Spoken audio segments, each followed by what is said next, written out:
বন্ধুরা, welcome to Petuk couple YouTube channel. তো আজ সরস্বতী পুজোর স্পেশাল খাবার খিচুড়ি, কুলের চাটনি, পাঁপড়, আলুর দম, বেগুন ভাজা, আলু ভাজা, আবার কুমড়ো ফুলের বড়া। ওফ, চলো বন্ধুরা এবার বাইট নিই। প্রথমে তো আগে একটু পাঁপড়, একটু কুলের চাটনিটা ট্রাই করি। একটু আলু ভাজা,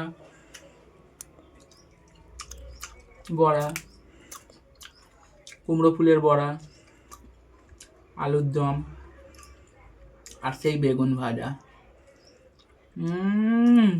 সুপার। চলো এবার খিচুড়িটা খেয়ে দেখা যাক কেমন হয়েছে। একটু আলু ভাজা দিয়ে, একটু বেগুন ভাজা দিয়ে প্রথমে।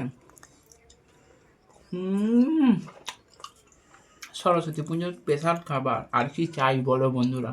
ওকে চলো, চ্যানেলটা তোমরা সাবস্ক্রাইব করো, লাইক করো ভিডিওটা, আর কমেন্ট করে জানাও কেমন তোমরা ভিডিও দেখতে চাইছো। টাটা।